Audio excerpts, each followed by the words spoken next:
So hi friends. So இன்றைக்கி நம்ம என்ன பார்க்க போகிறோம் அப்படின்னா பாண்டிங் இன் மெட்டல் கார்பனைல். ஸோ இந்த மெட்டல் கார்பனைலில் ஸோ ஏன் ஸ்பெஷல் டைப்பு அப்படின்னு சொல்லி கேட்டிங்களன்னா, ஸோ இந்த மெட்டலும் கார்பனைலும் ஸோ கம்பைன் ஆகி ஃபார்ம் ஆகிற இந்த பாண்டிங் வந்து வெரி ஸ்பெஷல். என்ன ஸ்பெஷல் அப்படின்னா ஜீரோ ஆக்சிடேஷன் ஸ்டேட்டில் இது ஃபார்ம் ஆகும். அப்படின்னா மெட்டல் வந்து ப்ரைமரி வேலன்சி அப்படின்னு சொல்கிறோம் இல்லைங்களா, அந்த ப்ரைமரி வேலன்சி இல்லாமையே வெறும் செகண்டரி வேலன்சி வச்சு என்ன பண்ணும், உங்களுக்கு பாண்டிங் கிரியேட் பண்ணும். And very good compound also. So some இல்லையா 5O 6O 4O இந்த மாதிரி any number of carbonyl groups வந்து மெட்டலோட உங்களுக்கு ஃபார்ம் ஆகி உங்களுக்கு அந்த மெட்டல் கார்பனைல் பாண்டிங் வந்து ஃபார்ம் ஆகும். And very successful bonding also. நிக்கலை நம்ம செப்பரேட் பண்ணுறப்போ மான்ஸ் ப்ராசஸில் so we are using this carbonyl group. இந்த கார்பனைல் குரூப் வச்சு தான் நிக்கலை நம்ம என்ன பண்ணுறோம், பியூரிஃபை பண்ணுறோம். ஸோ என்ன இதில் பாருங்கள், ரெண்டு காம்பனண்ட் வெரி இம்பார்ட்டன்ட். ஸோ என்னென்ன காம்பனண்ட் பாருங்கள். ஸோ எப்போவுமே ஒரு கோஆர்டினேஷன் காம்பனண்ட் ஃபார்ம் ஆகுது அப்படின்னா ஒரு ஃபில்டு ஆர்பிட்டால் இருக்கிற எலக்ட்ரான் வந்து ஒரு எம்டி ஆர்பிட்டாலுக்கு டிரான்ஸ்ஃபர் ஆகும். ஸோ அதுதான் ரூல் இல்லைங்களா.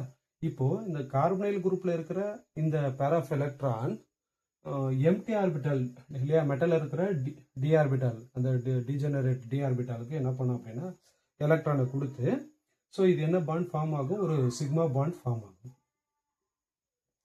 ஓகேவா. ஸோ இந்த sigma bond pair of electron இதை அக்செப்ட் பண்ணதுக்கப்புறம் it is electron rich in nature. So ஆட்டோமேட்டிக்காக உள்ளே இருக்கிற எலக்ட்ரானுக்கும் இன்கமிங் எலக்ட்ரானுக்கு நடுவில் ஒரு ரிப்பல்ஷன் கிரியேட் ஆகும்.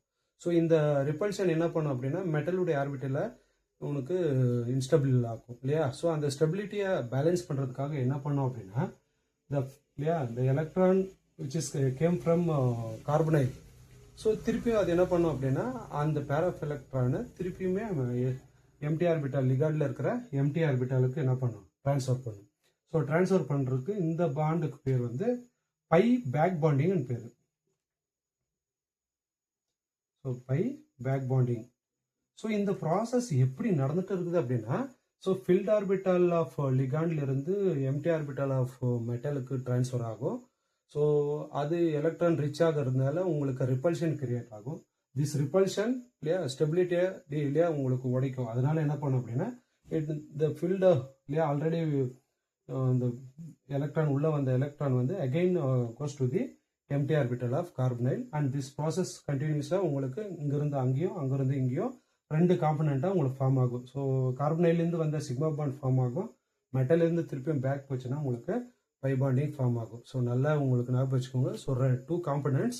ஸோ என்னென்ன component, the first component so the filled orbital electrons from ligand which is goes to the metal orbital, that is empty orbital, and it form sigma bond.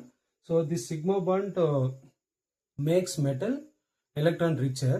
So it creates repulsion in the metal electrons and ligand electrons. So metal again gives back that electron to the carbonyl group. So carbonyl group it form pi back bonding, and this process continuously from carbonyl group to metal and metal to carbonyl group continuously it is moving on.